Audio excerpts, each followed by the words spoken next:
আল্লাহ নবী হযরত ইব্রাহিম আলাইহিস সালাম আল্লাহ পাকের শুকরিয়া আদায় করলেন। আল্লাহ এত সুন্দর একটা সন্তান আপনি দিয়েছেন। এখানে আর একটা বিষয় হতে পারে যে এত সুন্দর বাচ্চা জানার পরও ইব্রাহিম কি করে জবাই করবে?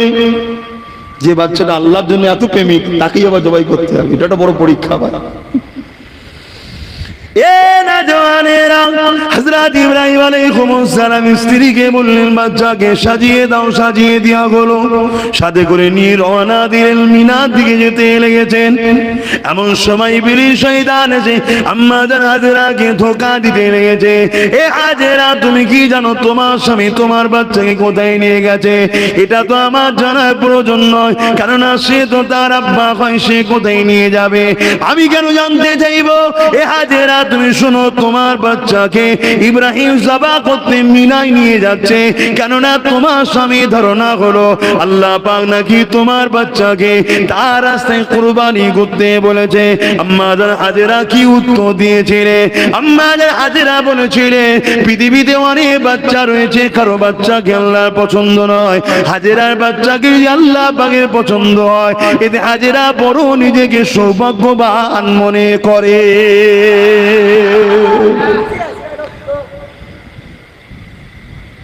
যুবক, এখানে অনেক মানুষ আছে কাউকে আল্লাহ পছন্দ করেনি, তোমাকে আল্লাহ পছন্দ করছে। নবীর মাহফিলে আসা, রাত জাগছো, বসে আছো, এটা তোমার জন্য একটা সৌভাগ্য, ঠিক না বেটি? এখানে অনেক মানুষ আছে ইসলামের জন্য কথা বলবে, এটা আল্লাহ পছন্দ করেনি, তোমার মুখ দিয়ে আল্লাহ পছন্দ করেছে হকের কথা বলা, আর তুমি বলতে গিয়ে মিথ্যা কেস খেয়েছো। তোমার তো খুশি হওয়া দরকার, গর্ব করা দরকার। চল, 2-1 বছরের তো ব্যাপার, এই তো জিন্দেগি।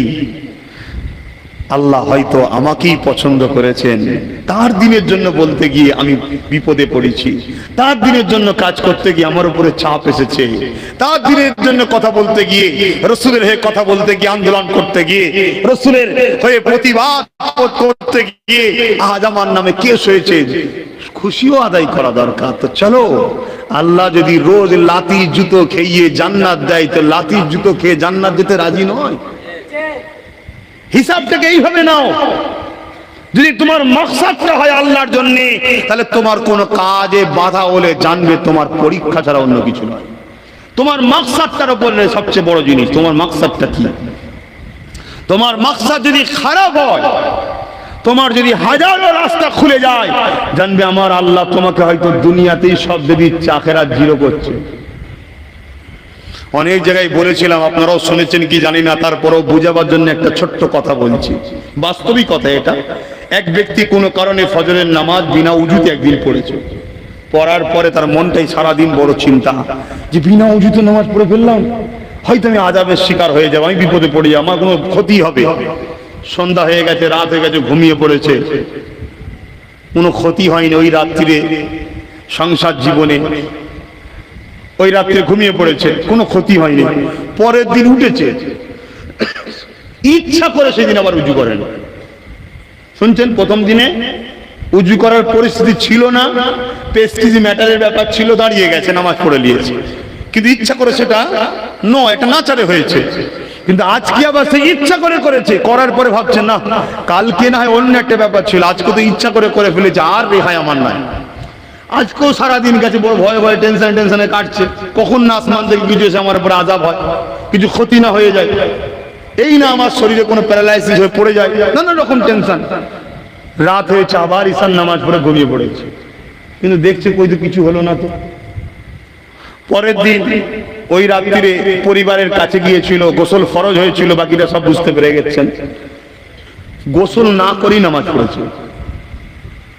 এবারে ভাবছে আমার আর রেহাই না, কেন এটা তো সব থেকে বড় পাপ হয়ে গেছে। সারাদিন ঘুরলো, কিছুই হয় না। শুনছো যুবক, তোমার আমার লাইফেও ঘটে, তুমি আমি ভাবছি তো কই কিছু হচ্ছে না, তো আমার তো আরো বেড়ে যাচ্ছে। না, কি হচ্ছে শোনো, কি হচ্ছে শোনো। ওই নামাজিটার উপরে যত ঝড়ঝাপটা হয়, তো এই জন্যই তো আমি নামাজ পড়িনি। ওর উপরে ঝড়ঝাপটা কতদিন? 10 বছর, 20 বছর, 50 বছর, তাই নাকি? হ্যাঁ, কিয়ামতের দিন আল্লাহ যখন সবাইকে তুলবে, আল্লাহ বলবে হিসাব দাও, ফেরেশতারা হিসাব নিতে গেছে, হিসাব দাও। একদল গরিব বলবে হিসাব কিসের? হিসাব কিসের? দুনিয়ায় তো আল্লাহ মালই দেয়নি, সব জায়গায় ঠোকরি খেয়েছি, কেউ পাত্তা দিত না, কেউ ভালোবাসতো না, যেখানে রব তাড়িয়ে দিত, কেউ গুরুত্ব দিত না। দুনিয়া কি জিনিস সেটাই বুঝতে পারিনি, হিসাব কিসের আবার? আল্লাহ বলে ফেরেশতা কি বলছে? বলছে আল্লাহ তুমি নাকি মাল দিওনি, ধন দৌলত দিওনি, তো হিসাব কিসের বলছে? বলছে ঠিকই বলেছো, তো ও কথা আমি দিইনি। যা ওদেরকে খুশি সংবাদ দে, দুনিয়ায় নাই 70 বছর কষ্ট করেছিল, কিন্তু আজকে ধনীদের থেকে 500 বছর আগে ওরা জান্নাতে আরাম করবে। জোরে বলুন সুবহানাল্লাহ। দুনিয়ায় না একটু ঠক্কর খাবেন, একটু নাই লাথি খাবেন, একটু নাই লোক আপনাকে ঘৃণা করবে, একটু নাই লোক আপনাকে বিভিন্ন রকম ভাবে দালাল টালাল অনেক কিছু নাই বলবে, যেমন আমায় বলে অনেকে। তো কি হয়েছে? আপনার মাকসাদ যদি আল্লাহ থাকে, রাসূল থাকে, আপনি আগে যান। আজকে আপনাকে চেনে নে গালি দিচ্ছে, কাল আপনার কাছে সে আসতে বাধ্য হতে পারে, আজ নাও আসে, আপনার তসবিতে নাই। কারণ আপনি তো কারোর জন্য করেন না, তো কারো কাছে যাবেন কেন? আপনি তো করেছেন আল্লাহর জন্য। তাহলে আপনার তো টেনশন কিসে? কে আসছে, কে যাচ্ছে, কে থাকছে, কে থাকছে না, কে কি বলছে, কে কি বলে না, ও তো আপনার টেনশন কিসের? আপনার লক্ষ্য যদি আল্লাহ থাকে, রাসূল থাকে, 500 বছর আগে জান্নাতে দেবে। তারা জান্নাতে গিয়ে আরাম আয়েশে আনন্দ ফুর্তিতে থাকবে। দুনিয়া তো ধোঁকার জায়গা, লোভের জায়গা, কষ্টের জায়গা। জান্নাতের শান্তি শেষ, সম্মান কত!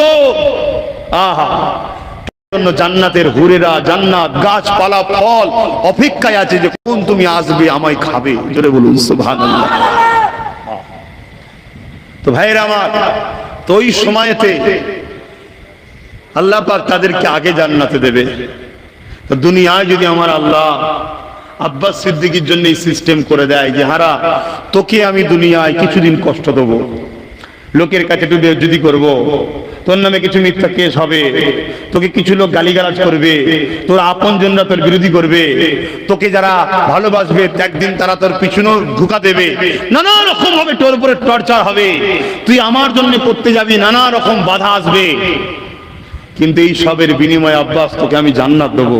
তা আমি ওটাকে খুশি মনে মেনে নেওয়া দরকার আছে না? না, আপনাদেরও হতে পারে। তো তাকে কোন দিক দিয়ে আল্লাহ পরীক্ষা নেবে আল্লাহ ভালো জানে, কোন দিক দিয়ে পরীক্ষা নেবে আল্লাহ ভালো জানে। আল্লাহ বা পরীক্ষা নিয়েছিলাম আম্মাজান হাজেরাকে। আম্মাজান হাজেরা কিন্তু পরীক্ষাতে পাশ হয়ে গেল, বাচ্চার ময়ায় কিন্তু জুড়িয়ে গেল না। আল্লাহ পাকের প্রেম এতটা গভীর ছিল, বাচ্চার প্রেম কিন্তু ওখানে জায়গা পেল না।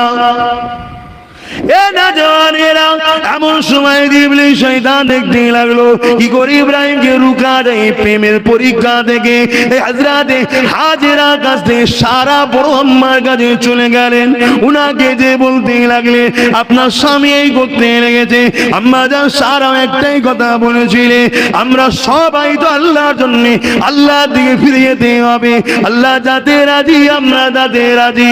এ যুবকেরা, এভাবে ইবলিস শয়তান গিয়ে হযরত এমনকি ইসমাঈল আলাইহিস সালামকে ধোঁকা দিতে লাগলে।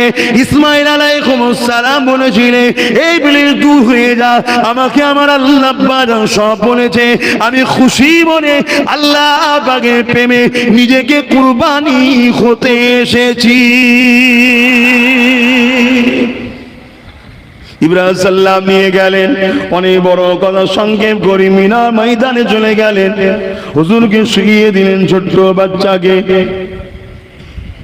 শুইয়ে দেওয়ার পরে বললেন আব্বা যান চুই কাপড়টা বেঁধেলেন কেন? যত আপনি আব্বা আমি সন্তান, বাপ বেটার ময়া তো আল্লাহ পাকের দান। না জানি আপনার জবাই করতে গিয়ে হাতটা যদি কেঁপে যায়, আর আল্লাহ যদি বলে ইব্রাহিম রে কেমন তুই আমায় ভালোবাসলি, আমার এই দিওয়ানি আমদকে আমার জন্য জবাই করতে হাত কাঁপলো কেন? কি বাচ্চা! আর আমাদের বাচ্চা হলো তো ইট মেরে মাথা ফেটিয়ে ফেলতো আমাদের। গরুগুলো গুঁতোচ্ছে, অনেক গুঁতোবে না।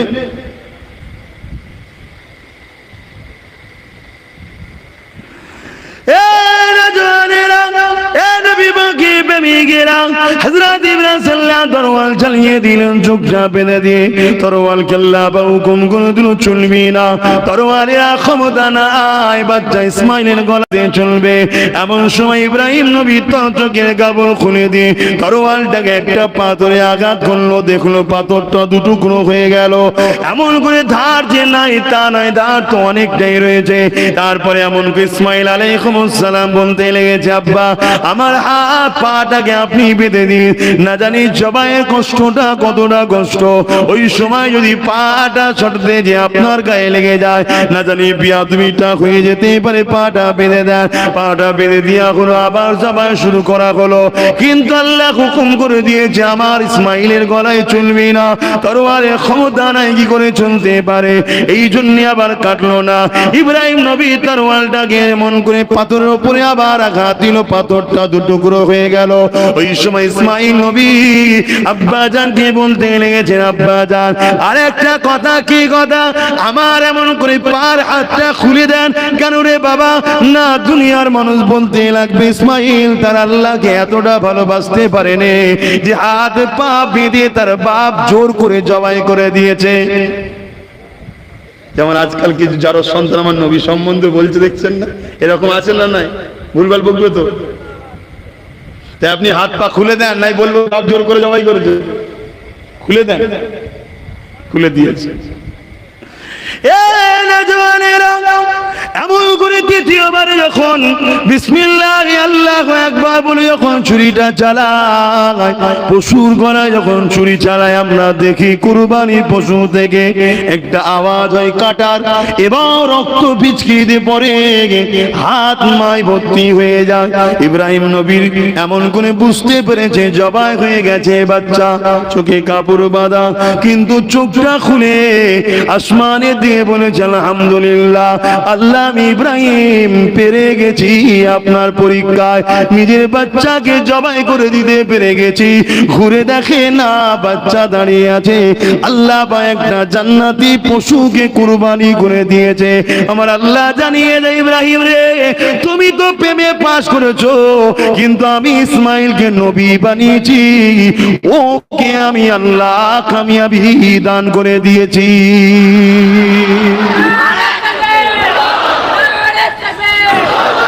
সেই রেওয়াজ থেকে আমাদের এই কুরবানি চলে আসছে। আজকে যদি আমাদের এই কুরবানি নিয়ে কারো আপত্তি হয়, এটা দুর্ভাগ্য, ঠিক না? কিন্তু অন্য কোন ধর্মের মানুষের ধর্মের কাজে আমাদের কখনো আপত্তি আছে না? কেন আপত্তি নাই? আমার রাসূল আমাদেরকে মহান বানিয়ে দিয়ে গেছে, জোরে বলুন সুবহানাল্লাহ। আমার রাসূল আমাদেরকে এত বড় মনের মানুষ করে দিয়ে গেছে যে আমার উঠোনেতে, আমার বাড়িতে, আমার বাড়ির দেওয়ালে, আমার পাশে 14 দিন 15 দিন অন্য ধর্মের ভাইরা তাদের ধর্মীয় কাজ মাইক বেজিয়ে করলে আমার ডিস্টার্ব হয় না, কিন্তু কিছু মানুষের 5 মিনিটের আজানে ডিস্টার্ব হয়। মাইন্ডটা ছোট, মনটা ছোট। আমার রাসূল আমাদেরকে এত বড় মনের মানুষ করেছে, এত বড় মনের মানুষ আমাদেরকে রাসূল বানিয়েছে। যদি আমাদের মনে রাসূলের প্রেম থাকে, তাহলে আন্দোলনের নামেও যে বিশৃঙ্খলা কিছুদিন আগে হলো, ওটা হতো না। আমাদের মধ্যে রাসূলের পুরো আদর্শ নয়, তাই আন্দোলনের নামে বিশৃঙ্খলা হয়। কেন? আমার রাসূল শিখিয়েছে লা ইয়ারহামুল্লাহু মান লা ইয়ারহামুন নাস, যে মানুষের উপরে দয়া করে না, মহান স্রষ্টার দয়া সে পাবে না। মানুষ, আপনি যখন কোন জায়গায় রোড বন্ধ করে বসে থাকেন, ওই রাস্তার উপরে হাজারো ছোট্ট ছোট্ট বাচ্চাকে তার মা কোলে করে গরমে বসে আছে। ওই রাস্তাতে হাজারো বুড়ো বুড়ি, বৃদ্ধা মহিলা বা বয়স্ক বাপকে নিয়ে তার সন্তানরা ডাক্তার দেখাতে বেরিয়েছিল, বা কোনো প্রয়োজনে বা মেয়ের বাড়ি বা ঘরে ফিরছিল, তারা অপেক্ষা করে গরমে বসে আছে। এটা আমার রাসূলের জন্য আন্দোলন হতে পারে না। এই আন্দোলনের পিছনেও ষড়যন্ত্র আছে, ষড়যন্ত্র বলতে গেলেই তো সমস্যা। কিন্তু আপনাদের ঘরে এতটুকু বলবো, পরিবর্তন হন। কোন ইমাম আমাদের দলিল নয়, কোন পীর সাহেব, পীরজাদা, মুফতি, মাওলানা আমাদের দলিল নয়। আমাদের দলিল হলো মুহাম্মদ রাসূল আমিনাল লাল, জোরে বলুন সুবহানাল্লাহ। অতএব আন্দোলন করতে হবে, দুনিয়াদারি করতে হবে, রাসূল যেভাবে করতে হবে। নবী চাচা হযরত হামজা রাদিয়াল্লাহু তাআলা হুজুর আমার শিকার করতে জঙ্গলে গেছে। ছোট মধ্যে একটা হরিণীকে দেখতে পেয়েছে, তার দিকে নিশানা যখনই লাগায় সে লাফিয়ে লাফিয়ে লাফিয়ে লাফিয়ে চলে যায়। হঠাৎ করে হরিণীর জবান থেকে মানুষের নয় কথা মহান স্রষ্টা আল্লাহ বারবার করাচ্ছে। ওই হরিণীটা বলতে লেগেছে, এ হযরত হামজা তুমি আমাকে শিকার করতে এসেছো, শিকার যদি করতে হয় যা ঘরে গিয়ে এতিম এসে নবী মুহাম্মদ রাসূলকে যে আঘাত দিয়েছে ওই আবু জেহেলকে শিকার করো, তার উপরে তুমি রাগ মিটাও। ব্যাপারটা কি হয়েছে বুঝতে পারলো না, ওখান থেকে ঘরে ফিরে এসে খোঁজ নিল যে এতিম নবী মুহাম্মদকে আবু জেহেল আঘাত করেছে, কষ্ট দিয়েছে। ওই কথাটা শোনার সাথে সাথে হযরত হামজা তখন নবীকে নবী বলে মানে নে, এক আল্লাহ পাকের উপর ঈমান আনে নে, আমার রাসূলুল্লাহকে রাসূল বলে তখন মানে নে। এই কথাটা শুনে সুজা চলে গেছে আবু জেহেলের কাছে। এ ভাই আবু জেহেল, এতিম নবীকে মুহাম্মদকে তুমি নাকি মেরেছো? হ্যাঁ মেরেছি। কেন মেরেছো? ওই মুহাম্মদ বলে নাকি জিনা চলবে না, সুদ চলবে না, জুলুম চলবে না, দাদাগিরি চলবে না, খুনোখুনি চলবে না, গরিবকে লুটা চলবে না, এমন করে এক আল্লাহ দাসত্ব করতে হবে, আমাদের হাতে তৈরি করা 360টা উপাসনা চলবে না, মালিক নাকি একজন, তিনি হলেন আল্লাহ। এই কথা যখনই বলেছে আমি তাই মেরেছি। হক কথা বলতে গিয়ে রসুল মার খেয়েছে না খাই না? আপনারা খেলে অসুবিধা আছে? আপনারা কি নবীর থেকে ভিআইপি? আমি নবীর থেকে ভিআইপি নাকি?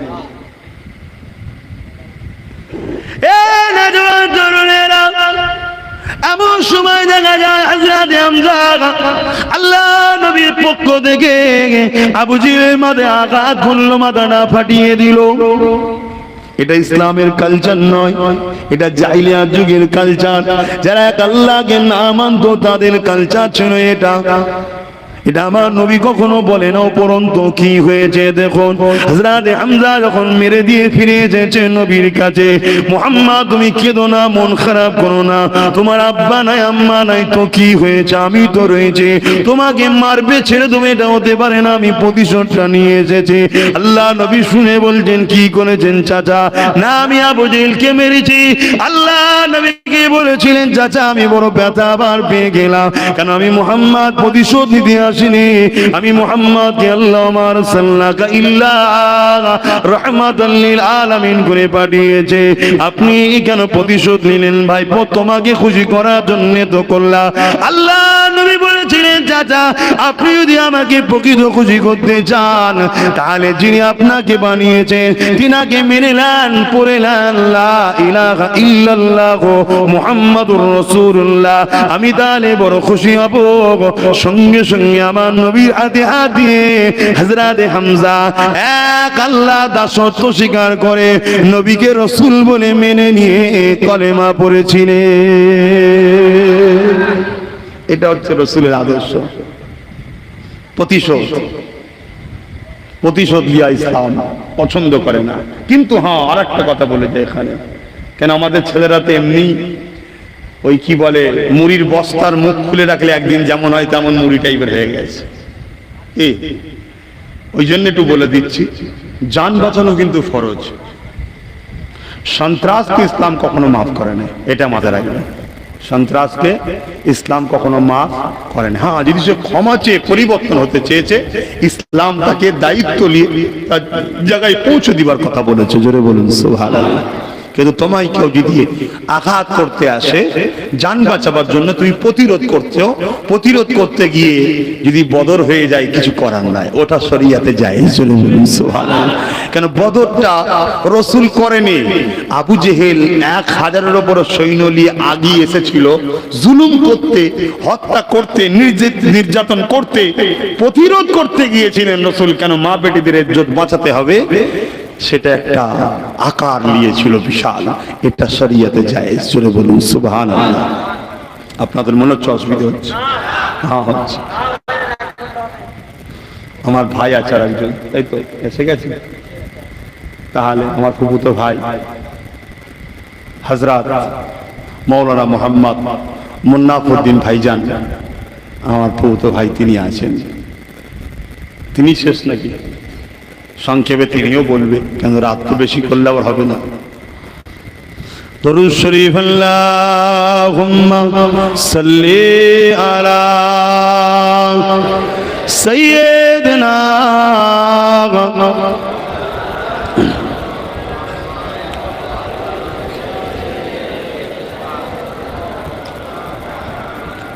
মুসলমানের ছেলে মেয়েরা তরুণেরা বিদায় নিবার আগে আমার রাসূল পাকের একটা কথা বলে যায়,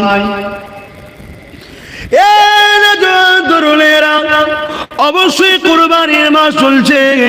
আল্লাহ নবী নিজেও কুরবানি দিয়েছেন। নবী আমার মিনাতে গেলেন, নবী আমার কুরবানি দিলেন নিজের পক্ষ থেকে, নবী আমার পরিবারের পক্ষ থেকে। আর একটা পশুকে নিয়ে কুরবানি দিবার সময় বলতে লাগলেন, আল্লাহ এই জমিনের উপরে আমার অনেক উম্মতি আসবে যারা কুরবানি দিবার সামর্থ্য হবে না, আল্লাহ আমি মুহাম্মদ তাদের পক্ষ থেকে কুরবানি দিয়ে দিলাম। কত ভালোবাসা আমাদেরকে।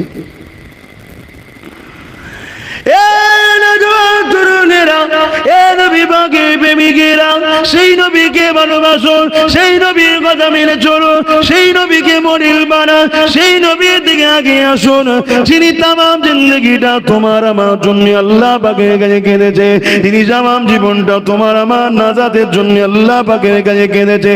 যখনই কেঁদেছে চোখের পানির কারণটা কি আর রাসূলুল্লাহ নবী আমার বলেছেন, আমার উম্মত উম্মতি, আমার উম্মত উম্মতি, আমার উম্মত উম্মতি। এ যুবকেরা তরুণীরা আব্বারা, আজ আমরা আমাদের কর্মের দোষে আমার নবীর দুশমনরা আমার নবীর বিরুদ্ধে বলার সাহস পায়। আজ আমাদের গাফলতির জন্য আমার নবীর দুশমনেরা আমার নবীর বিরুদ্ধে কথা বলতে সাহস পায়। অথচ সিদ্দিক আকবর যখন তামাম পৃথিবীর অর্ধেক পৃথিবী যখন এমন করে ইমাম হয়েছিলেন, অর্ধেক পৃথিবী যখন শাহ হয়েছিলেন, অর্ধেক পৃথিবী যখন খলিফা হয়েছিলেন, অর্ধেক পৃথিবী যখন পাওয়ারটা পেয়েছিলেন, ওই সময় মুসাইলামাতুল কাজ্জাব বলে একজন খাতমে নবুয়াতের বিরোধী করেছিল। হযরত আবু বকর সিদ্দিক এমন করে 10,000 যুবক সাহাবাদেরকে নিয়ে বুকে তাজা খুন ঢেলে দিয়ে মুসাইলামাতুল কাজ্জাব তার 90,000 সৈন্যকে চিরতরে জাহান্নামে পাঠিয়ে দিয়েছিল।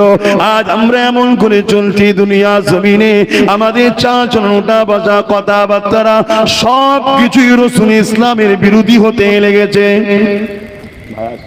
আজকে খেয়াল করে দেখুন, আমরা আমাদের বাচ্চাদের ঘরে বা আমাদের স্ত্রী বাপ মা যাই বলেন না কেন, আল্লাহ আল্লাহ রসুলের থেকে যাকে বেশি প্রাধান্য দিয়েছি সেই কিন্তু তার হাতেই আমাদেরকে জালিল হতে হচ্ছে। এটা সিস্টেম। তাই আমরা যা কিছু করবো আল্লাহ আল্লাহ রসুলের জন্য। আব্বা জান হযরত ইব্রাহিম আলাইহিস সালাম প্রেম কাকে বলে শিক্ষা আমাদেরকে দিয়ে গেছে। মুসলিম জাতির পিতা হলেন হযরত ইব্রাহিম আলাইহিস সালাম। 1 বছর কেটে গেছে, হুকুম আসে না, অপেক্ষায় রয়েছে কবে আল্লাহ পাকের হুকুম আসবে। এমন সময় 1 বছর পর হুকুম এসেছে, এ আমার খলিল ইব্রাহিম, যা আমি আল্লাহ হুকুম দিলাম, তুমি তোমার বাচ্চাকে একবার দেখতে যাও, তবে মনে রাখবে কাছে যেতে পারবে না, দূর থেকে উটের পিঠে চেপে দেখবে।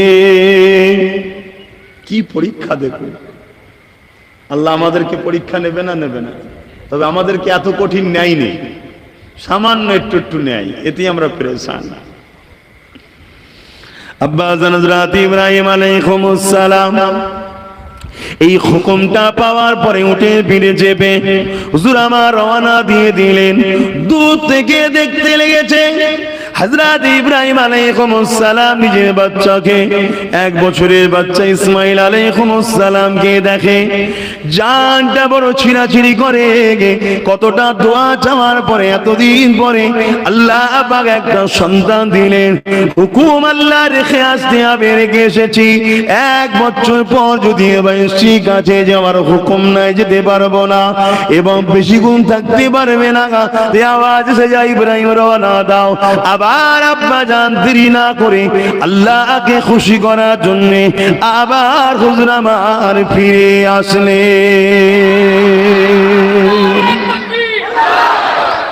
মাকসাদ একটাই হবে, আমার মালিককে আমি খুশি করব, সেই হলো শ্রেষ্ঠ মানুষ। পীরের ঘরে জন্ম হলেই শ্রেষ্ঠ হয় এমনটা নয়, আর আম ঘরে জন্ম হলেই যে নিকৃষ্ট হয় এমনটা নয়। আল্লাহকে যে ভালোবাসে সেই হলো শ্রেষ্ঠ। জোরে বলুন সুবহানাল্লাহ। সে যদি আম ঘরের মানুষে আল্লাহ প্রেমিক হয়, পীরের ঘরের ছেলে যদি আল্লাহর প্রেমিক না হয়, ও আম ঘরের ছেলের ইজ্জত আল্লাহর কাছে বেশি, দুনিয়ার কাছে হয়তো বা নাও হতে পারে। তা দুনিয়ার সাথে তো আমাদের সম্পর্ক নয়, আমাদের তো সম্পর্ক আল্লাহর সাথে। আমরা দুনিয়াদারি করি, দুনিয়াকে ভালোবাসি, দুনিয়াদারি সংসার কারবার ব্যবসা বাণিজ্য করি, ওটাও তো আল্লাহর জন্য করি। সবকিছু আমাদের আল্লাহর জন্য। অসুবিধা হচ্ছে নাকি কারো? আমি বুঝাতে পারছি তো?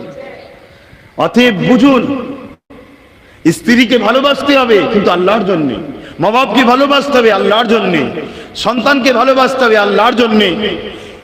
আপনি যা কিছু করবেন উদ্দেশ্য আপনার একটাই থাকবে, আমার মালিক এই কাজটা করলে খুশি হয় তাই আমি করছি, এই কাজটা করব না কেন আল্লাহ অখুশি হবে তাই। এর বাইরে গিয়ে যদি আশা করি যে আমি কামিয়াব হব, মনে হচ্ছে ভুল হচ্ছে, আমরা ঠকে যাব। কারণ আল্লাহ পাক কারো মুখাপেক্ষী নয়। আব্বাস সিদ্দিকী দাদা পীর আওলা নবী বংশের ছেলে, ও ভুল করলে ওকে কিছু বলা যাবে না, এমনটা ঠিক আল্লাহ পাকের নিজামে নয়। এটা দুনিয়ার ক্ষেত্রে হতে পারে, এরা নেতা নেত্রী সন্তান, এদেরকে কিছু বললে অসুবিধা আছে, এটা দুনিয়ায় হতে পারে। আল্লাহ পাকের নিজামে এমন কিছু নয়। যদি আল্লাহ পাকের নিজামে এমন থাকতো, এ দুনিয়ার মানুষ রেখে দেন হযরত লূত আলাইহিস সালামের ছেলেকে আল্লাহ পাক তাআলা কেন ধ্বংস করে দিত, হযরত নূহ আলাইহিস সালামের ছেলেকে আল্লাহ পাক কেন ধ্বংস করে দিলেন? তিনি তো একটা নবী ছিলেন না, আল্লাহ পাকের নিজাম সবার জন্য সমান।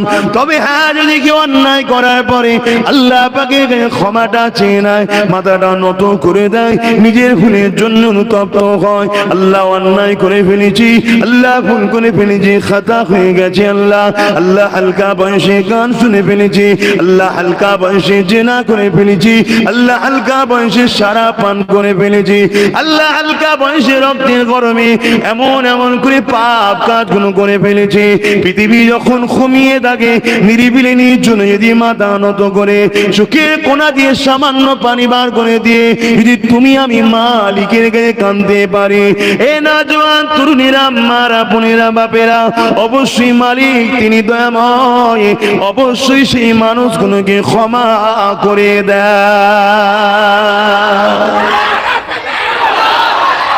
আল্লাহ, এটা হচ্ছে আমাদের নত হওয়ার জন্য হয়। কিন্তু তা বলে যেন কেউ যদি মনে করে, আমি যদি মনে করি নাউজুবিল্লাহ যে আমার দাদা হুজুর আছে, আমি পাপ করলো আল্লাহ আমায় কিছু করতে পারবে না, আল্লাহ আমায় ছেড়ে দেবে, নাউজুবিল্লাহ। না, আল্লাহর নিজামে এমন কোন সিস্টেম নাই। আমি ভুল করার পরে আমি যদি নত হই, হ্যাঁ রহমান মাফ করে দেবেন বলেছে, কিন্তু নত হওয়ার জন্য আপনাদের কোনো ডেট জানা আছে নাকি? অমুক দিন হওয়ার পর কেন এতদিন বাঁচবো, কারো জানা আছে? তাহলে যে মুহূর্তে জানতে পারছেন ওই মুহূর্তেই নত হওয়ার জন্য চেষ্টা করুন, কেননা সময় কাউকে টাইম দেবে না। মুসলমান ঘরের ছেলে মেয়েরা, আল্লাহ নবী, নূহ নবী, দয়া নবী, সাহাবা হুজুরকে জানিয়ে দিয়েছেন, এ আমার উম্মত উম্মতিরা, এ আমার সাহাবারা, আমার উম্মত উম্মতিদেরকে জানিয়ে দেবে, আমার আল্লাহ পায়া তুই বান্দা বান্দিকে ভালোবাসে। যখন কোন বান্দা বান্দি গুনাহ করে, অন্যায় করে, আল্লাহ পাক ওই বান্দা বান্দিকে ডাকতে থাকে, ওরে আমার বান্দা বান্দি রে আয়, এটা ধোঁকা, তুই লোভ লালসায় পড়ে যাচ্ছি, এখানে তোর বরবাদ আছে, আয় ফিরে আয় আমার দিকে, কেন দুনিয়া আখিরা সবই আমার, তুই আমার দিকে ফিরে আয় বান্দা, তুই আমাকে মাথাটা নত করে দে, চোখের কোনা দিয়ে পানি ঝরিয়ে দে, যদি চোখ দিয়ে পানি নাও বেরোয়, কান্নার মতো দিয়ে মুখটা করে নিয়ে কেউ আল্লাহ পাকের কাছে বলে, আল্লাহ পাক ক্ষমা করে দিন, ভুল করে ফেলেছি, আল্লাহ পাক অন্যায় করে ফেলেছি, ক্ষমা করে দিন। এ আমার নওজোয়ানেরা, কেন কাঁদো না আল্লাহর কাছে, কেন ক্ষমা চাও আল্লাহর কাছে? পৃথিবীর রাজা মহারাজারা স্বামী খুঁজে এমন করে শাস্তি দেবে বলে, আর আমার আল্লাহ দৈনিক তোমাকে আমাকে ডেকে ডেকে বলে, আয় আমি আল্লাহ তোদেরকে ক্ষমা করে দেব। আরো জোরে বলুন সুবহান।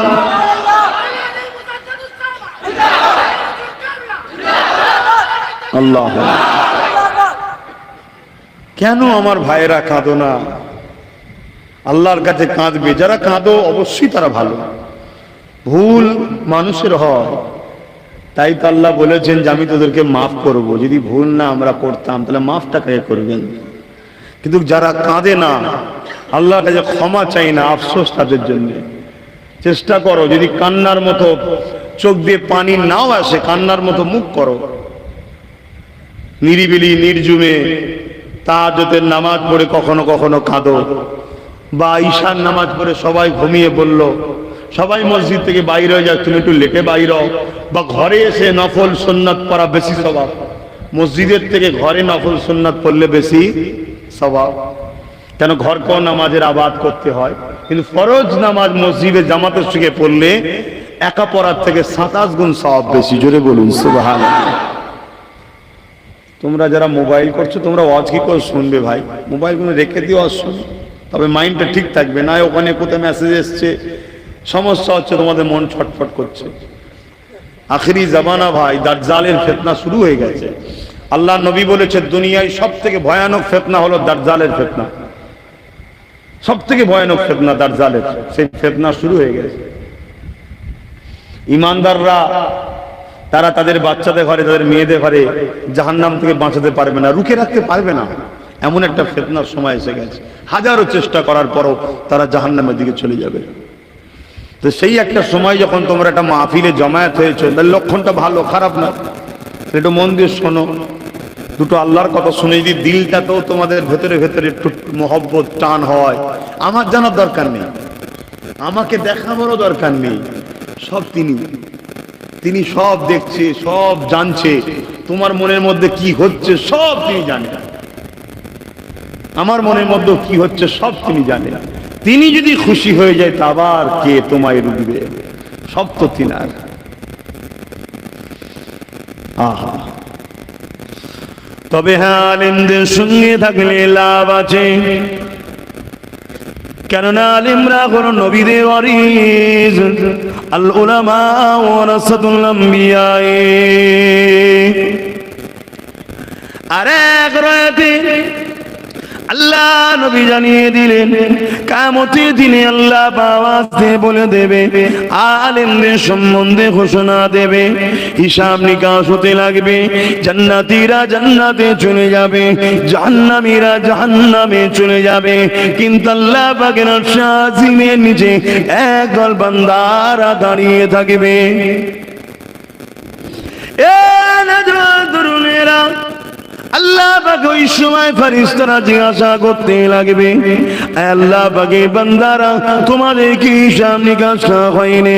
তারা বলতে লাগবে, হিসাব নিকাশ হয়ে গেছে, এখানে তাহলে কেন দাঁড়িয়ে আছো? ওই সময় তারা বলতে লাগবে, আল্লাহ পাক একটা ওয়াদা করেছিলেন, ওই ওয়াদার কিছু কাজ বাকি আছে। এ আল্লাহ পাকের বান্দারে, তোমাদের কি হিসাব নিকাশ হয়নি? হ্যাঁ হয়ে গেছে। কোথায় ঠিকানা? আল্লাহ দয়া করে জান্নাত দিয়েছে, তাহলে জান্নাতে না গিয়ে কেন দাঁড়িয়ে আছো? আলেম বান্দারা বলতে লাগবে, আমরা তো জান্নাতে যাব না। ফেরেশতারা বলতে লাগবে, তাহলে কি তোমরা জাহান্নামে যাবে? আলেম তো দ্বারা কোন আলেমের কথা বলছি? আল্লাহ যারা কাউকে ভয় করে না, ডর করে না, আল্লাহ যারা কখনো কাউকে খৌফ করে না, তাদের কথা বলছি। ওই সময় ফেরেশতারা যখন বলবে, আলেমরা বলবে, হ্যাঁ তাহলে নিয়ে চলো। ফেরেশতারা যখন এমন কথা কাটাকাটি হতে লাগবে, তাদেরকে জাহান্নামের দিকে নিয়ে যেতে লাগবে। ওই সময় জাহান্নাম চিৎকারতে বলতে লাগবে, ও আমার আল্লাহ পাক, কাদেরকে আমাদের কাছে নিয়ে আসা হচ্ছে? যাদের হৃদয়ে আপনার মহব্বতের আগুন জ্বলছে, এরা যদি জাহান্নামের মধ্যে আসে, এদের অন্তরে যে মহব্বতের আগুন জ্বলছে, ওই আগুনে আমি জাহান্নাম পুড়ে যাব। আল্লাহ পাক ওই সময় ফেরেশতাদের বলতে লাগবে, ওরে আমার ফেরেশতারে, কেন ওনাদেরকে নিয়ে যাও? কি হয়েছে, কি কথা, কেন তোমরা নিয়ে যেতে লেগেছো? ওদেরকে জিজ্ঞাসা করো, কেন জান্নাত যেতে চাইনে? ওই সময় আলেমরা বলতে লাগবে, আল্লাহ পাক আমাদেরকে দুনিয়ার জমিনে এক শ্রেণীর মানুষ ভালোবেসেছিল, মহব্বত করেছিল। আমরা যেখানে নসিহত করতাম সেখানে গিয়ে তারা বসে যেত, আমাদেরকে তারা পিয়ার করত, আমাদেরকে তারা উজুর পানি দিয়ে দিত, আমাদেরকে তারা দস্তখান বিছিয়ে দিত। গল্প বলছেন, হাদিস শোনাচ্ছি, শুনে রেখে দেন। আমাদেরকে তারা প্রেম করত, ভালোবাসতো। কেননা তাদেরকে আপনার বাণী শোনাতাম, আপনার নবীর কথা শোনাতাম। এক কথায় আমি আপনাকে ভালোবাসতাম, আপনার হাবিবকে ভালোবাসতাম। এই জন্য তারা আমাদেরকে ভালোবাসতো। ওই সময় আল্লাহ পাকের আলেম বান্দারা বলতে লাগবে, ও আল্লাহ পাক, আজকে তাদের মধ্যে থেকে একজন লোক জাহান্নামী হয়ে গেছে। আপনি বলেছিলেন দুনিয়ায় যে যাকে ভালোবাসবে তার সঙ্গে জান্নাতে যাবে। আল্লাহ যতক্ষণ পর্যন্ত না তাদেরকে আমাদের সাথী বানানো হয়, আমরা তারা ছাড়া কখনো জান্নাতে যাব না।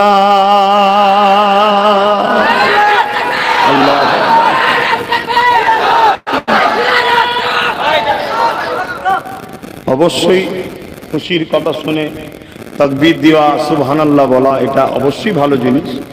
সময় দিকে খেয়াল রেখে একটু বলতে দেন। আল্লাহ পাকের আলেম বান্দাদের এই কথা শুনে আল্লাহ বলবে, ফেরেশতা ওরা সত্য বলছে, আমি তো ওয়াদা করেছিলাম দুনিয়ায় যে যাকে ভালোবাসবে তার সঙ্গে থাকবে। আজ আমার আলেম বান্দাদেরকে যারা ভালোবেসেছিল, ভালোবাসাটা কার জন্য হয়? আল্লাহর জন্য। তাহলে অবশ্যই তারা কেন তাদের সঙ্গে যাবে না? যাও ওই আলেম গুলোকে নিয়ে যাও, রাতের মধ্যে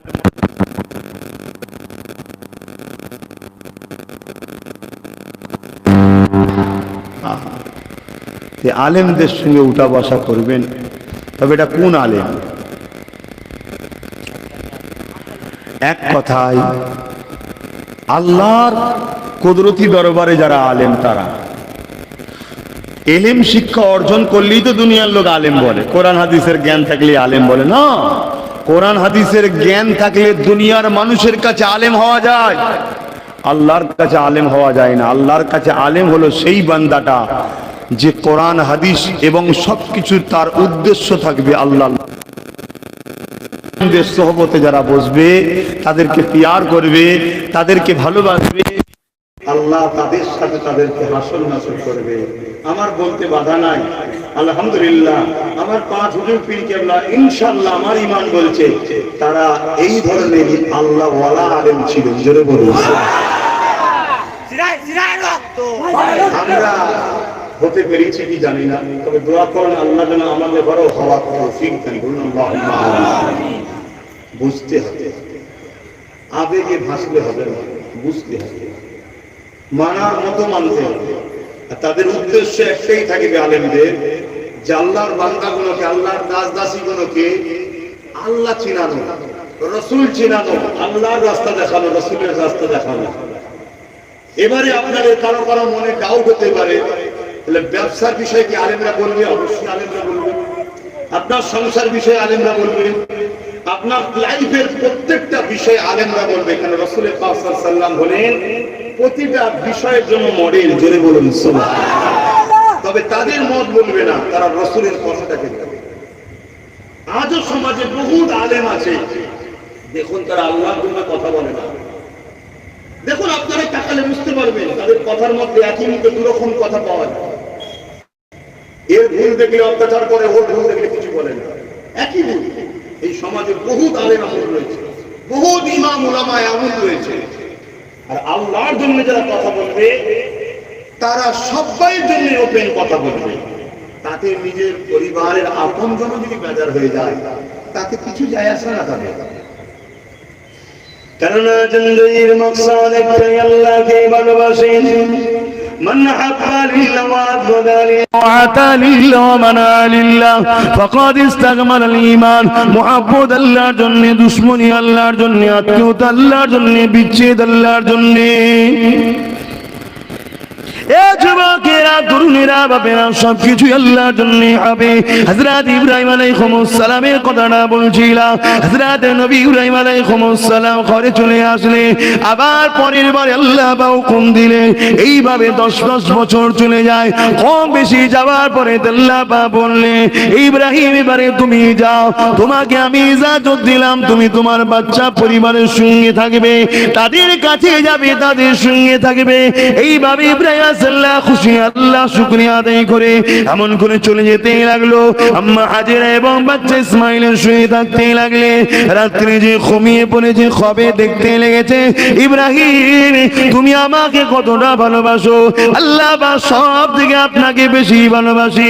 এই ইব্রাহিম, তাহলে তোমার কাছে সব থেকে যেটি বেশি প্রিয়, ওই জিনিসটা আমি আল্লাহ আমার রাস্তায় কুরবানি দাও। সব থেকে বেশি প্রিয় সেটা কুরবানি দাও। হুজুর মেষ, বকরি, দুম্বা, উট সব পালতেন। এ বিষয়ে এক রয়াত আছে যে হুজুরের হাজার হাজার দুম্বা, বকরি, মেষ ছিল। হুজুর সেগুলোকে লালন পালন করতেন। বিজনেস করা হালাল না হারাম? বলুন বলুন, ব্যবসা করা হালাল না হারাম? হালাল। তা বৈধ জিনিসের ব্যবসা করা হালাল। কেউ যদি সুদের ব্যবসা করে হালাল? হারাম। কেউ যদি মদের ব্যবসা করে হালাল? হারাম। কথা বুঝে আসছে? এই যে ইব্রাহিম আলাইহিস সালাম যে মেষ, দুম্বা, বকরির ব্যবসা করতেন, পালন করতেন, এটা হালাল, বৈধ কাজ। এবং প্রতিটা নবী আলাইহিস সালাম তিনারা ব্যবসা করতেন। এবং সব থেকে বেশি ব্যবসা করতেন নবীদের মধ্যে থেকে কাপড়ের ব্যবসাটা বেশি করতেন। জোরে বলুন সুবহানাল্লাহ। এই জন্য কাপড়ের ব্যবসায় বরকতটাও বেশি, কাপড়ের ব্যবসায় বরকতও বেশি। তো এই সময়তে একদিন ইব্রাহিম আলাইহিস সালাম নিজের ওই লালন পালনের পশুগুলোকে নিয়ে মাঠে চড়াচ্ছিলেন। জিবরাইল আলাইহিস সালাম বলছেন, আল্লাহ আপনি এমন একজনকে বন্ধু বানিয়েছেন যে তো দুনিয়াদার, দেখুন কত মেষ পালন করছে। আল্লাহ পাক ওই সময় জিবরাইল সাল্লামকে বললেন, ইব্রাহিম, জিবরাইল সাল্লামকে আল্লাহ পাক বললেন, তুমি আমার ইব্রাহিম সম্বন্ধে কি বলছো? না আল্লাহ, এই যে দেখুন না, ইব্রাহিম আমার খলিল হয়, আমার বন্ধু হয়। খলিল মানেও বন্ধু, বন্ধু হয়। আল্লাহ পাক কি করে হয়? সে তো দুনিয়াদার। তুমি পরীক্ষা নিতে যাও, মানুষের সুরাতে যাও, ইব্রাহিমের বাড়ির সামনে দিয়ে যাবে, যাবার সময় একবার আমার নামটা শুধু আওয়াজ দিয়ে ডাকবে। জিবরাইল সাল্লাম মানুষের সুরাত ধরে আসছে। ইব্রাহিম আলাইহিস সালাম ঘরের মধ্যে রয়েছেন। হযরত জিবরাইল সাল্লাম মানুষের সুরাত ধরে এসে যখন একবার ডাক দিয়েছেন, আল্লাহু আকবার, হযরত নবী ইব্রাহিম আলাইহিস সালাম সঙ্গে সঙ্গে বাইর হলেন। বাইর হওয়ার পরে বলেছিলেন, কে আমার মালিক কে ডাকে, কে আমার ইয়ার কে ডাকে, কে আমার ভালোবাসা কে ডাকে, কে আমার রব কে ডাকে। হযরত জিবরাইল মানুষের সুরাতে বলেছিল, কেন আমি ডেকেছি? এ যুবকেরা, ইব্রাহিম সাল্লাম বলেছিল, আর একবার ডাকো। হযরত জিবরাইল সাল্লাম মানুষের সুরাতে তখন বলেছিলেন, কেন তোমার কথাই ডাকবো, আমার মুর্শি, আমার যখন ভালো লাগবে তখন ডাকবো। হযরত ইব্রাহিম সাল্লাম বলেছিলেন, তুমি যদি আমার রব, আমার মুনিবকে একবার ডাকো, তাহলে আমি তোমাকে অনেক পুরস্কার দেবো। কি দেবে? আমার অনেক দুম্বা, মোষ, দুম্বা রয়েছে, পালন রয়েছে, খাসি রয়েছে, তার মধ্যে থেকে একবার আল্লাহ যদি ডাকো, আমি হাত তোমায় দিয়ে দেবো। আল্লাহ। আর আজকে আমরা কি করছি? সেই বাপেরই ছেলে তো, মুসলিম জাতির পিতা তো ইব্রাহিম সাল্লাম। আমাদের বাপ আল্লাহকে কত ভালোবাসে।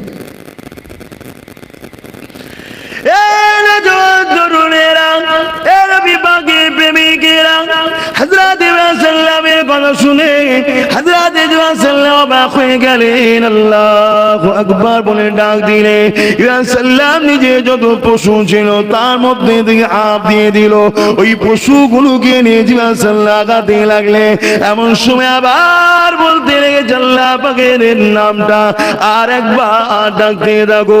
হযরত ইব্রাহিম সাল্লাম মানুষের সুরাতে তখন রয়েছে, এ আল্লাহ পাকের বান্দার, এবারে যদি ডাকি তুমি আমাকে কি দেবে বলো, আরো যা রয়েছে আমি সেগুলো তোমাকে দিয়ে দেব। এ নওজওয়ানেরা, হযরত জিবরাইল সাল্লাল্লাহু আলাইহি ডাক দিলেন, বাকি পশুগুলো দিয়ে দিল। জিবরাইল সাল্লাল্লাহু সব নিয়ে চলে যেতে লেগেছে। এমন সময় সাল্লাম যে বলতে লেগেছে, আর একবার আমার মাহবুবের নামটা নাও। আরে আমার আল্লাহ পাকের নাম তুমি নেবে, আমি তোমাকে বারবার দিতে থাকবো। এবারে তুমি কি দেবে? আমাদের বাপ আল্লাহকে কত ভালোবেসেছিল দেখো, আর আমরা দুনিয়ার লোভ লালসায় বিদেশিদের চক্রান্তের শিকার হয়ে, আজ গুস্তাখের রাসূলের শিকার হয়ে আমরা নিজেদের লাইফটাকে বরবাদ করে দিলাম। আমাদের চাল চলন, উঠা বসা সব কিছুই আমাদের রাসূলের দুশমনদের মতো হয়ে গেল। আমাদের কথাবার্তা, ব্যবহার, আখলাক সব কিছুই রাসূলের দুশমনদের মতো হয়ে গেল। আজ তারা সোশ্যাল মিডিয়া এবং প্রিন্ট মিডিয়া বিভিন্ন ভাবে আমাদের আখলাকগুলোকে তুলে আল্লাহ নবীর আখলাকের উপরে তারা আঘাত দিতে লেগেছে। অথচ জমিনের উপরে এমন কোন মানুষ আসেনি যার সম্বন্ধে সৃষ্টিকর্তা বলে দিয়েছে ইন্নাকা লাআলা খুলুকিন আযীম। অবশ্যই জমিনের উপরে আমার সৃষ্টির মধ্যে সব থেকে শ্রেষ্ঠ হলো মুহাম্মদ।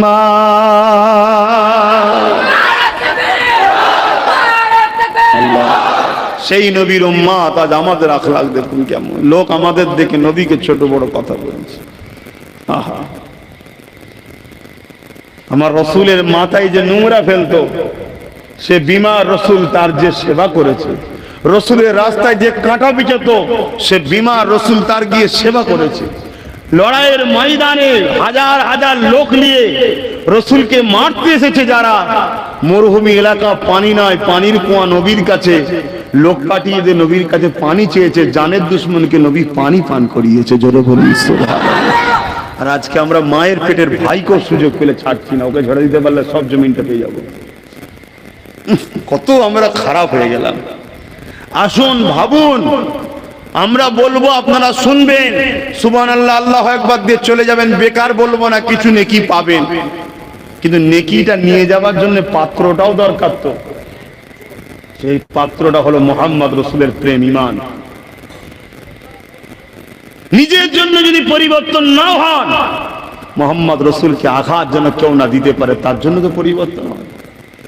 আরে আমার ব্যবহারে যেন আমার নবীকে কেউ গালি না দেয়, আমার ব্যবহারে যেন কেউ না হাত তোলায়, তো মুহাম্মাদের উম্মত, ওরা আর কি ভালো হবে?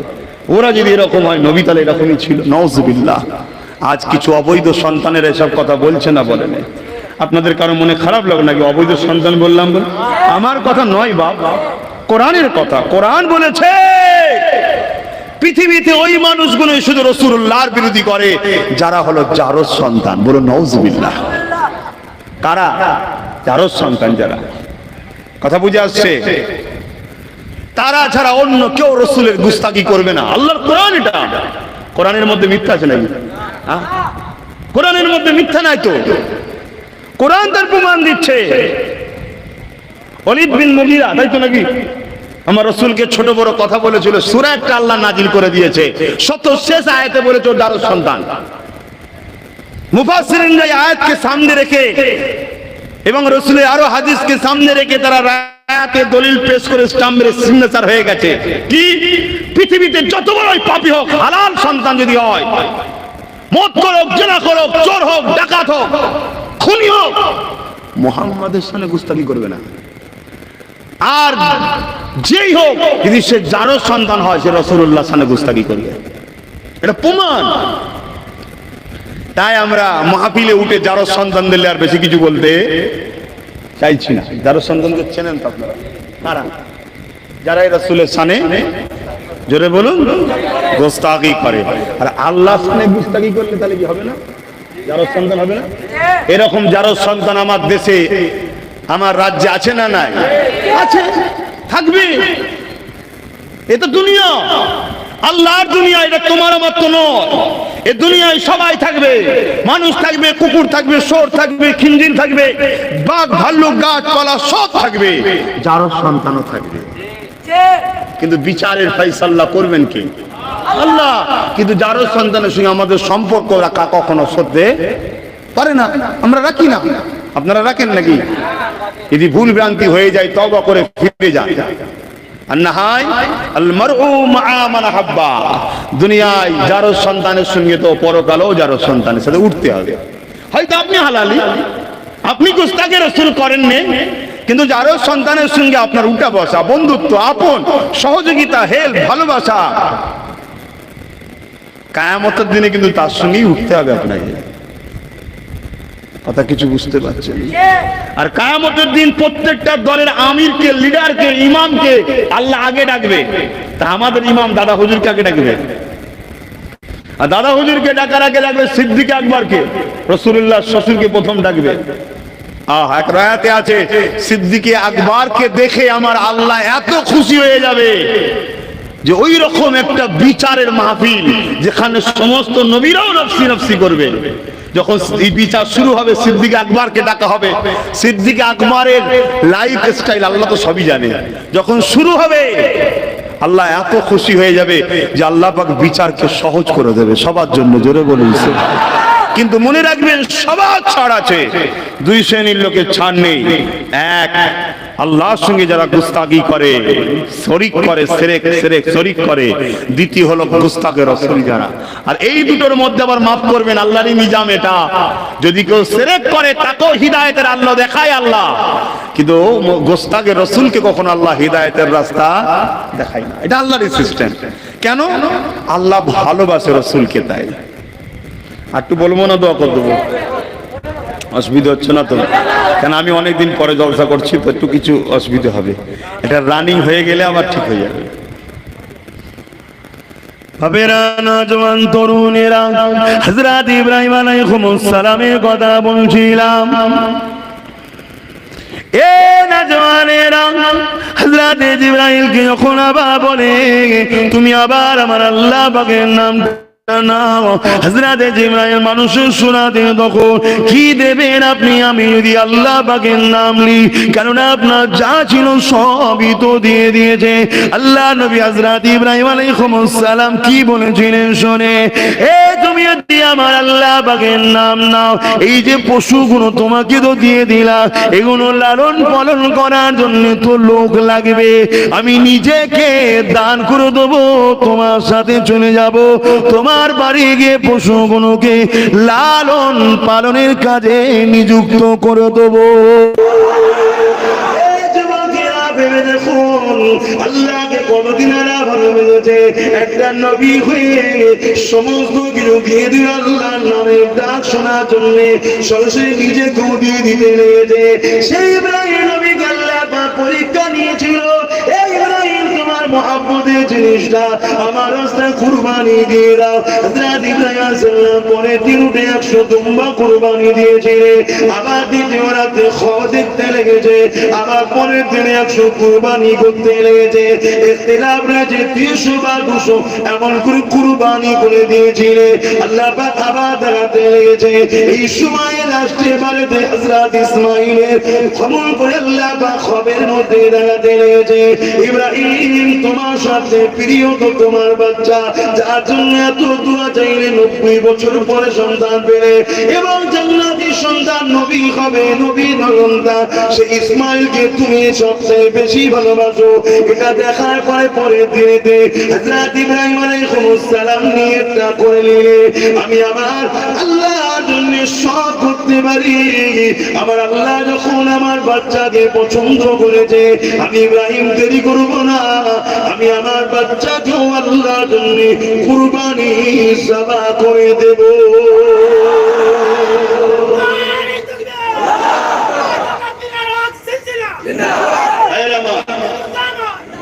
সেকুলারের নামে, সভ্যতার নামে, মডার্নের নামে কেউ যদি আল্লাহ থেকে অন্য কাউকে প্রেম দেখায়, তাহলে সে আমার নজরে মানবরূপী পশু ছাড়া কিছু না। কেন তোমরা পশুগুলোকে খাও বলো তো? এগুলোকে এরা আল্লাহ থেকে বেশি বোঝে, কথা বুঝে আসছে না? এদেরকে আমার নজরে আমি মানুষ মনে করি, কেন আমাদের মকসদ থাকবে একটাই, আল্লাহর প্রেম। আল্লাহ আমাদেরকে যখন প্রেম পরীক্ষা দিয়েছে, আজকে আমি দীর্ঘ 2.5-3 বছর ধরে এটা খাসি পেয়েছিলাম, যখন তাকে আজকে করা হলো, আমি আমার হৃদয়ের কথা বলছি, আমার আল্লাহ জানে এত কষ্ট হচ্ছে, কিন্তু মনকে আবার বোঝাচ্ছি খবরদার নয়। একটা খাসির প্রেম তোর আল্লাহর কুরবানির উপরে চলে যাবে, আল্লাহর হুকুমের উপরে? না, হতে পারে না। কথা বুঝছেন না, বোঝেন না? ওই প্রেমটা প্রেম নয়, ভণ্ডামি। হ্যাঁ, তোমার চোখ দিয়ে দু টুকরা পানি বেরোতে পারে, এটা দরদ, কিন্তু করতে পারবো না এমনটা নয়, তাহলে এটা ভণ্ডামি। কেন? আমার আল্লাহর প্রেমের কাছে পৃথিবীর কোন প্রেম তুলনা তো দূরের কথা, হতেই পারে না। কারণ পৃথিবীর সব প্রেমটা আল্লাহর জন্য হয়, আর সব কিছুটাই অন্য কোন জিনিসের জন্য আল্লাহর প্রেম আমাদের কাছে নয়। আমাদের কাছে আল্লাহর প্রেমটা ডাইরেক্ট, আর আল্লাহর জন্য সবার উপরে প্রেম, ঠিক না বেটি? তাই আল্লাহর হুকুম, ইব্রাহিম নবী, আল্লাহ যখন হুকুম করেছে আমার কোনো আপত্তি নাই, এটা হলো প্রেম। যে আরে বাচ্চাটা, আরে ইব্রাহিম কেমন লোক, নিজের ছেলেকে, এগুলো সেকুলারের নামে মানবরূপী শয়তান ছাড়া আর কিছু নয়, এগুলো সভ্যতার নামে মানবরূপী পশু ছাড়া আর কিছু নয়। আরে তুমি কি বোঝো? এই সৃষ্টিগুলো তো তোমার নয়, কোন সন্তান তো তার বাপের নয়, ওটা তো মাধ্যম একটা, সবটাই তো আল্লাহ। জোরে বলুন সুবহানাল্লাহ। সৃষ্টি তো আল্লাহ করেছে, সে যখন তার সৃষ্টিকে জবাই করার হুকুম দিয়েছে, আমি বাপ হয়ে আমার এত দরদ কিসের? আল্লাহর সৃষ্টি করেছে, তার বেশি দরদ না আমার বেশি দরদ? হ্যাঁ, আল্লাহর দরদ, তার সৃষ্টি। ইব্রাহিম আলাইহিস সালাম রেডি হলেন, কিন্তু মনের মধ্যে হলো একবার ছেলেকে জিজ্ঞেস করি। আমি তো নিয়েতে পাকা, কিন্তু ছেলেকে তো শোনাই, নিয়েতে আমার নরণচরণ নয়, শোনাই। এটাও আল্লাহর ইচ্ছা। তোমায় কি বাচ্চা দিয়েছি তুমিও জেনে নাও ইব্রাহিম, তুমি এক আমায় ভালোবাসো তা নয়, তোমার বাচ্চাটাও আমায় ভালোবাসো, তোমার থেকে বেশি ভালোবাসে, তারও প্রমাণ হয়ে যাবে। জোরে বলুন সুবহানাল্লাহ, নাউজুবিল্লাহ। ভুল মানে নেবেন না, একজন জবাই করছে, একজন জবাই হচ্ছে, দুটো প্রেম কিন্তু আসমান জমিনের পার্থক্য। জবাই করাটা আর জবাই হওয়াটা দুটো এক নয়। তোমাকে আমি যে নিয়ামত দিয়েছি, আলহামদুলিল্লাহ, প্রেমের জায়গায় এই জায়গায় সব পরীক্ষায় তোমার থেকে আগিয়ে যাবে, সে যে পিছবে তা নয়, সেটাও তুমি দেখে নাও। আল্লাহ পাকের হিকমত আল্লাহু আলাম, আল্লাহ ভালো জানে। তা বাপ ইব্রাহিম আলাইহিস সালাম জিজ্ঞেস করছে, বাবা এই সব দেখেছি বাবা, আল্লাহ তোমাকে তার রাস্তায় জবা করতে বলেছে। ছেলে বলছে, আব্বা এ তো খুশির কথা, এতে দেরি কিসে? আমি তৈরি আছি, আপনি দেরি করবেন না কেন? আল্লাহর হুকুম, আল্লাহর হুকুমে কখনো মানে কি বলে গাফলতি করা, অবহেলা করা, ঢিলেমি করা উচিত নয়। চলুন